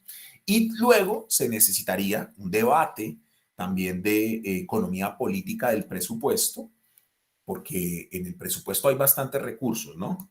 Cada vez más tenemos deuda, más deuda pública, pero en el presupuesto hay recursos en sectores concretos, como el sector de defensa, como, bueno, diversos sectores en donde hay unas ineficiencias y unas asignaciones de recursos que podrían bien llevarse a ciencia y tecnología. Entonces, primer punto, eso. Segundo punto, que es un problema estructural, profe Carmen Alicia. Si la educación superior y muchas de las instituciones de investigación se guían por entidades de mercado, la formación de primer nivel de investigadores dentro del país va a ser tan cara que los sujetos no se capaciten. Es decir, si los doctorados comienzan en un gran volumen también a ser ofrecidos por universidades privadas y estas universidades privadas transfieren los costos a las personas y la estructura de financiamiento de la formación de ellos es por vía del endeudamiento con el ICETEX, pues nunca vamos a tener un volumen de masa crítica de investigadores que permita desarrollar conocimiento y ciencia. ¿Estamos? Y ciencia situada y ciencia contextual. Entonces, por un lado está financiación, un problema estructural. Dos, diseño estructural de las instituciones y los procesos de formación. Y esto incluso nos cabe para la Universidad Nacional. O sea, la dinámica de los precios de la formación hoy, de los posgrados en la universidad, son carísimos. La ausencia plena de becas para que la gente se forme es brutal. Entonces, esto ralentiza y nos pone en una dinámica súper compleja. Y claro, se necesita cada vez más buscar la participación de los actores privados, pero el problema es que en el país tampoco han existido políticas públicas y modelos de desarrollo que desborden la capacidad productiva para que los privados inviertan en ciencia y tecnología. Ese es, digamos, uno de los factores que tendríamos que intentar atacar. Pero ahora voy desde la segunda mirada, una mirada más crítica, una mirada, si se quiere, un poco más decolonial. Claro, profe Carmen Alicia, si la medida que usamos son los indicadores de las bases de Scopus o de el Web of Science, pues claro, Latinoamérica es chiquitico. ¿Por qué? Porque esa forma de medir invisibiliza años de investigación y montones de procesos de investigación y publicación que se han hecho en América Latina. Por eso la emergencia de otras bases por hablar de Cielo, por hablar de Latindex, por hablar de solo de algunas, ¿sí? Son vitales. Pero aparte de eso, por nuestro propio estado de desarrollo, nuestros procesos, pues mucha de la investigación que hacemos es una investigación que para en intervenciones sociales, intervenciones estructurales muy complejas. Entonces, lo que quiero mostrar es que el paradigma dominante, las métricas dominantes y las bases de datos dominantes dan una representación de la realidad de la investigación que destruye conocimiento, invisibiliza cosas que hemos hecho. Y lo brutal de esto es que, por ejemplo, nosotros normalizamos, profe Carmen Alicia, tanto esto, que yo tengo colegas y he escuchado a muchos estudiantes que me dicen, yo soy profesor de 2 doctorados en la Nacional y de las maestrías, dicen, no, es que el profesor de metodología me dijo que la revisión de la literatura tiene que ser en puro Scopus y Web of Science, y solo de los últimos 5 años. Pues claro, o sea, si esos son los criterios con los que damos relevancia a lo que existe, pues no existe una cantidad de ciencia. Entonces, yo sí creo que eso es clave, ¿no? Y lo otro es que voy a hacer, aquí me voy a meter en camisa de 11 varas y va a quedar grabado, pero la descolonización de nuestras subjetividades y nuestro pensamiento es tan importante que yo conozco, pero muchos colegas que llegan y dicen, ah, no, es que si yo estudié en Estados Unidos o en Inglaterra, eso yo sí soy un investigador de calidad, pero yo conozco cantidad de malas prácticas y si me lo quieren, perdónenme, pero voy a usarlo acá, y cantidad de garajes en Inglaterra y en Estados Unidos. Y entonces a priori desvalorizamos la formación que tenemos en América Latina o en el propio Colombia, y entonces eso hace que cuando tenemos un buen estudiante, un estudiante muy brillante, no, usted tiene que irse para Inglaterra, porque ¿qué tal estudiar aquí su doctorado?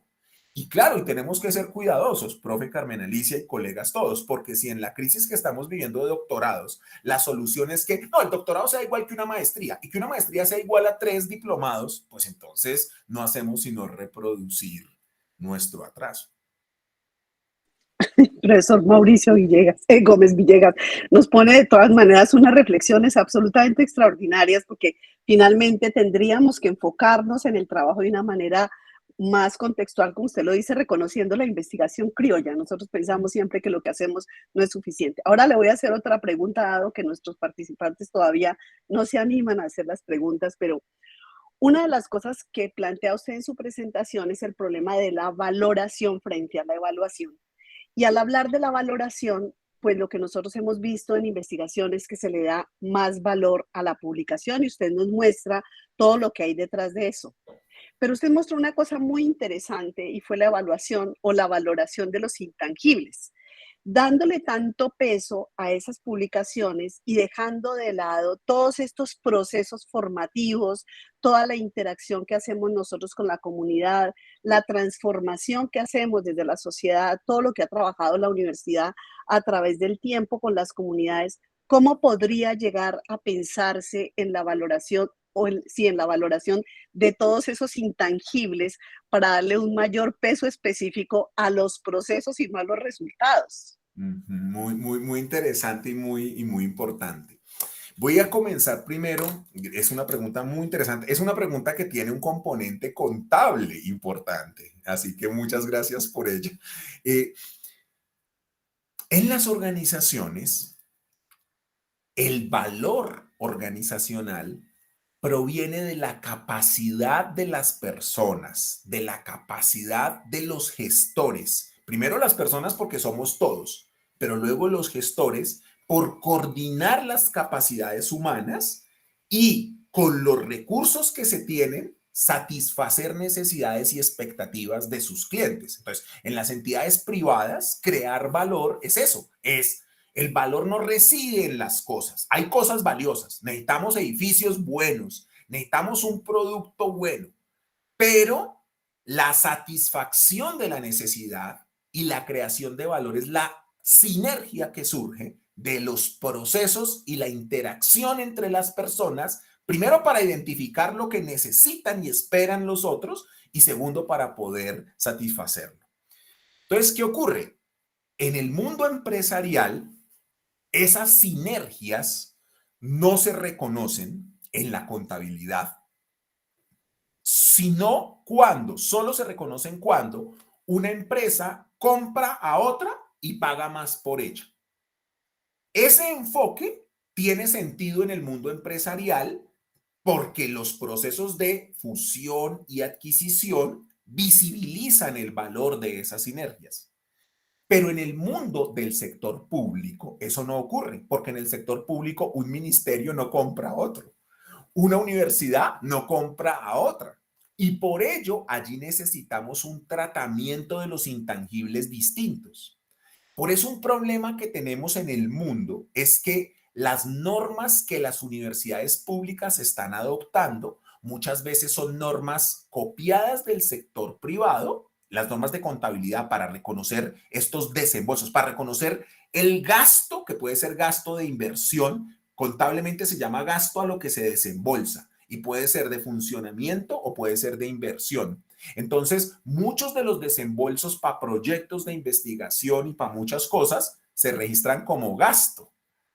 Entonces, necesitaríamos unas normas contables que entiendan que en el sector público las entidades públicas no están unas comprando a otras para reconocer las sinergias de los procesos y que pudiéramos reconocer los procesos, pudiéramos reconocer esa expectativa del valor.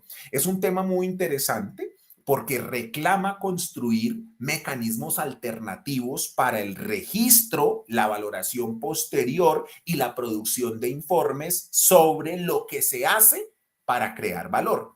Y en este momento, profe Carmen Alicia, esto es tan importante que, por ejemplo, está muy de moda en el país ahorita porque es asesora del gobierno nacional.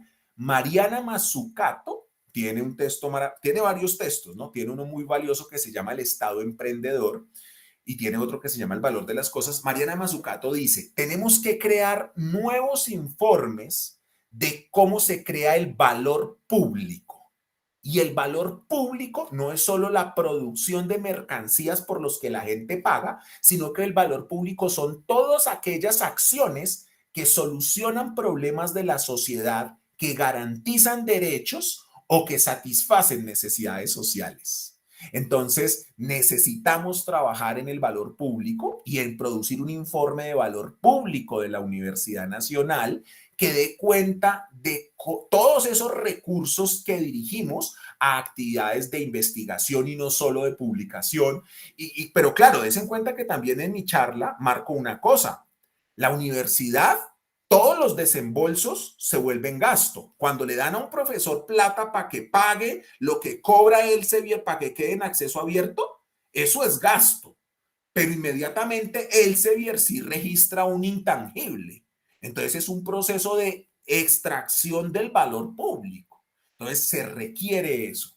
Y pues estamos trabajando en distintos ámbitos de la contabilidad para aportar en esa línea. Lo que pasa es que toma tiempo. Ay, pero invítenos, profesor, porque a mí me parece interesantísimo tener esa perspectiva distinta, porque fíjese todos los golpes que nos dieron tan fuerte cuando el Ministerio de Educación empezó a evaluar cuánto vale un estudiante en la Universidad Nacional. Y realmente no se puede evaluar solamente en el sentido de cuánto paga de matrícula o no paga. Yo creo que ahí hay una cosa que distorsiona la realidad de lo que vivimos en las instituciones de formación. Como no se han animado y todavía nos quedan 15 minutos, yo quiero hacerle otra pregunta porque quienes asisten a esta reunión, la mayoría son miembros de comités de ética o son personas que se relacionan con los comités de ética. Y este panorama que usted nos presenta en el día de hoy, pues nos muestra que de alguna manera esto termina siendo ajeno a los comités de ética, porque los comités de ética desafortunadamente dejaron de concebirse como los espacios para pensar en los conflictos que se presentan en el fondo de la ciencia, sino que se agendan fundamentalmente para evaluar proyectos de investigación. Es una distorsión que se ha presentado en la realidad en los comités de ética. Entonces, creo que eso es importante, pues, tenerlo como punto de partida. Hay comités que ya están en este momento intentando hacer unas agendas de reflexión y de deliberación y ojalá lo logren. Las pautas éticas internacionales para investigación en seres humanos le dan mucho contexto a lo que es el valor de la investigación y se habla del valor social de la investigación. Pero cuando se hace esa valoración desde la perspectiva que usted lo presenta en el día de hoy, casi que quedamos completamente ajenos y fuera de ese sentido de los comités, porque no tenemos poder, porque no tenemos injerencia en nada de eso. Entonces lo que hacen los comités de ética es simplemente no mirarlo, porque finalmente usted nos dice, hay que comprender el contexto, hay que comprender la situación, pero no la podemos transformar, ¿no es cierto? ¿Cómo podemos avanzar hacia esa transformación mientras ya le damos la palabra a Lina María Perilla? Adelante, profesor. Gracias, profe Carmen Alicia. Sí, toca usted un punto que es crucial y que quiero remarcar y que inicia por su comentario sobre el rol de los comités. El problema central que deben abordar los comités es entender los conflictos en la ciencia. Claro, no nos gusta pensar en términos de conflictos, porque cuando la gente tiene un problema en nuestra comunidad, en nuestra sociedad, no, no piense en eso, no piense en eso, le dice a uno los amigos, es que tengo un problema, mejor no piense en eso. No, tenemos que entender que el conflicto es consustancial a la vida misma. O sea, vivir es morir un poquito. Y eso ya es conflictivo. Y entonces, claro, tener madurez y ser dueño de su propia vida es tener la capacidad de entender que el tiempo que vamos a estar aquí es limitado, es muy poquito, y que cada día tenemos que organizar bien qué queremos hacer. Entonces, miren ustedes, qué diferente es si uno piensa, es que me voy a morir, mejor no salgo de la casa porque me voy a morir. O si uno piensa, bueno, es conflictivo que vivir es morir un poquito. Y lo mismo pasa en muchos ámbitos, ¿no? O sea, como ciudadano, yo quisiera pagar pocos impuestos. Como más, bueno, más que como ciudadano, como contribuyente, yo quisiera pagar pocos impuestos. Pero como profesor de una universidad pública, yo quisiera que a los profesores nos pagaran más. Entonces, eso es un conflicto. Y lo mismo pasa en todas nuestras interacciones en la vida individual o colectiva. Tenemos conflictos. Entonces, la complejidad consiste en encontrar formas de entender y gestionar esos conflictos. La investigación científica hoy enfrenta estos conflictos y la mejor forma de que los comités de ética puedan ayudar a reclamar por parte de los investigadores acciones distintas consiste en que los comités de ética entiendan bien la naturaleza de los conflictos, porque si la cuestión es simplemente, venga, verifiquemos la lista de chequeo, claro, y una cosa más, no es ya entender esta dimensión ética, solo pensar, por ejemplo, en el aspecto de la salud humana. Entonces, profesora Carmen Alicia me contaba al inicio de la sesión que hace 30 años la preocupación era ¿cómo hacemos que esta investigación médica no afecte a el sujeto o su familia en su salud? Claro, pero como vamos avanzando en nuestra complejidad, incluso en la investigación médica, hoy tenemos que entender los determinantes económicos de esa investigación. Y entonces ahí hay que comenzar a ir avanzando. Yo comparto contigo en que problemas estructurales no van a encontrar solución en comités, pero sí van a encontrar el camino de la comprensión. Y tener comprendido un problema es tener el 50% de la solución. Entonces, me parece que hacia allá es hacia donde deberíamos ir. Yo comparto contigo en que uno de los problemas que tenemos en la universidad es que, ¿cómo decirlo sin que suene muy fuerte? Bueno, voy a despacharme así, espero me sepan disculpar si soy demasiado fuerte. En la universidad, a los que más trabajan, más trabajo les ponen, pero creo que pasa en todas partes. Entonces, ¿qué ocurre? Si uno participa en un comité de estos, porque además también investiga, porque además también tiene una responsabilidad administrativa y tal, entonces, muchas veces los quienes estamos en los comités tenemos tantas actividades que queremos es también ir chuleando los compromisos en ciertas actividades. Y estos comités tienen que hacer unas actividades operativas, pero sobre todo están es para pensar en las dimensiones éticas que en las otras instancias no logran pensarlas. Y lo que yo quería hoy mostrarles cada vez más es que la dimensión ética es una dimensión que está atravesada por economía y por política. La dimensión ética siempre va a cruzarse con esas dos dimensiones, política y economía. Por tanto, estos comités deberían siempre visibilizar las repercusiones o dimensiones económicas que afectan los comportamientos éticos en los proyectos, así como las dimensiones políticas que afectan los proyectos. O sea que no es un problema solo es que es un proyecto de odontología, pero no hay problema porque las personas, aunque se les haga esta intervención, han aceptado tal cosa y entonces hay que comenzar y es la complejidad del conocimiento. En la medida en que vamos comprendiendo más, se nos torna más complejo. O sea, sin problema que los comités de ética deberían mirar el presupuesto, deberían mirar los costos, porque finalmente la gente a veces le dice a los miembros de los comités de ética, no, usted solo mire asuntos éticos, pero no se entiende qué es realmente la ética. Entonces le dicen, no señor, no se meta a mirarle la metodología porque eso no es de ética. No se meta a mirarle si el investigador eso no es porque eso no es de ética y el presupuesto menos. Y ustedes se dan cuenta que sí es completamente diferente. Entonces vamos a darle la palabra a Lina María Perilla, que había levantado la mano, todavía la tiene levantada, Lina. Buenos días. Sí, por favor, preséntese, si es tan amable. Sí, soy Lina María Perilla, soy editora asistente de la revista Avances en Enfermería de la Facultad de Enfermería de la Universidad Nacional. Muchísimas gracias por permitirnos escuchar esta charla tan valiosa, realmente es muy enriquecedora y comparto muchas de las ideas que el conferencista, el doctor Mauricio, nos comparte, ¿no?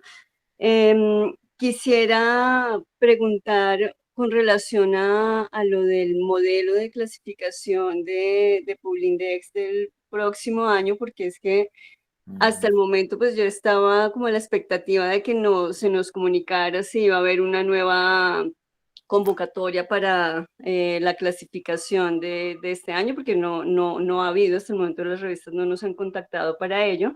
Entonces me llama la atención lo que mencionaba con relación a la nueva propuesta que están haciendo para clasificar las revistas, pues no, hasta el momento no he podido tener acceso a esta información y quisiera que nos comentara un poquito más al respecto, o sea, con relación a la crítica que le estaba haciendo y si desde su perspectiva nos podría aconsejar qué podemos hacer como editores, porque es que siempre hemos estado en este problema de intentar dialogar con MinCiencias o antes Colciencias, y sí, se planteaban algunas mesas de diálogo, pero en realidad esto no se veía que surtiera algún efecto. Entonces, esa sería mi pregunta. Sí, muchas gracias, Lina, por tu pregunta. Yo tengo el modelo, se los voy, ya mismo estoy aquí intentando ponérselos en el chat para que tengan acceso a él, porque en efecto fue hecho público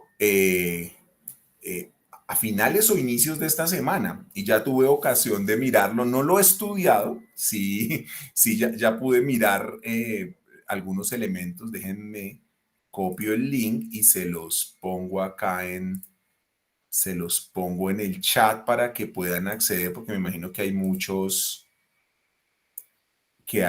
editores o profes que están, bueno, como son de los comités también. Ahí les dejo el link para que puedan ver el nuevo modelo.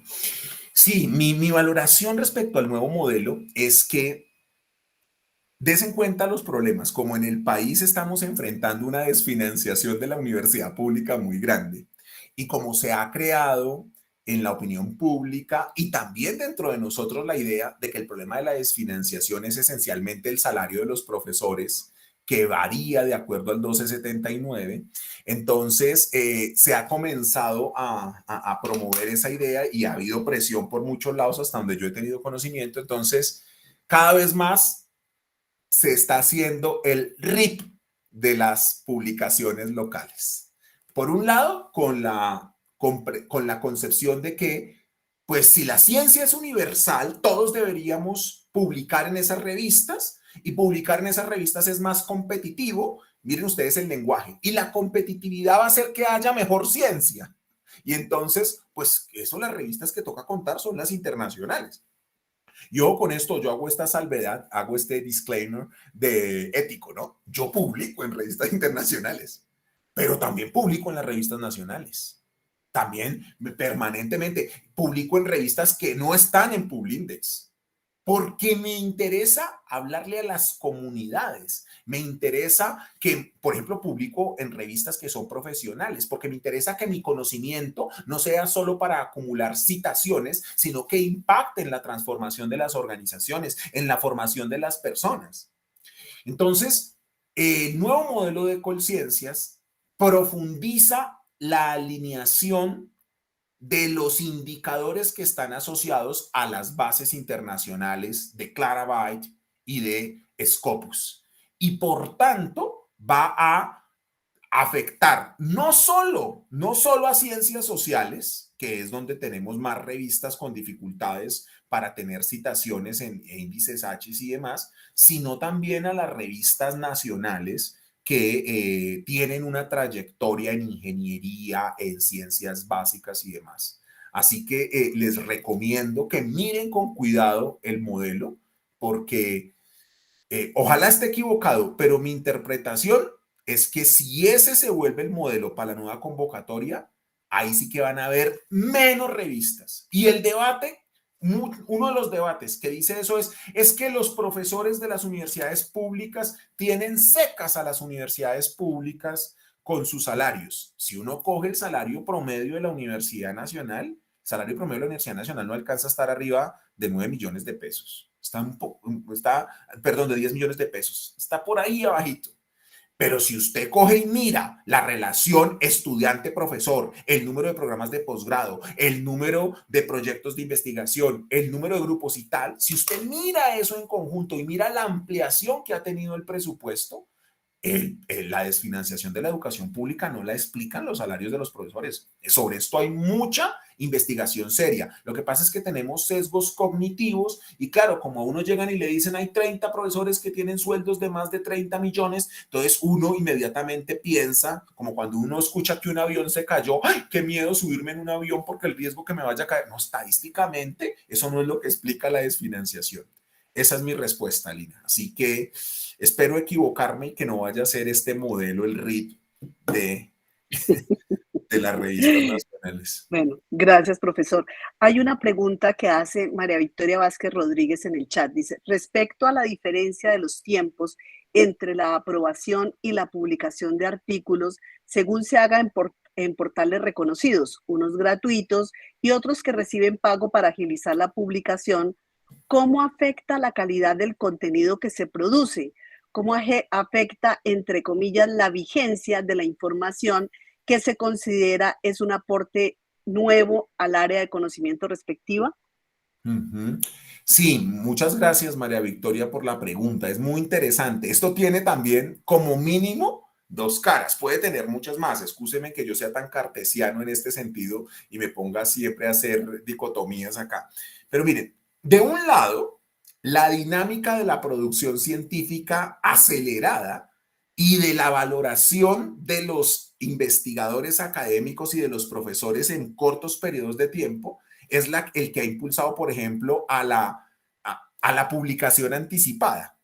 ¿Estamos? Entonces, claro, la publicación anticipada es esa idea de presenté mi artículo, se demoró un año en aprobación, fue aprobado, pero solo va a salir en un número, en un volumen, en un año y medio, 2 años, lo publico anticipadamente.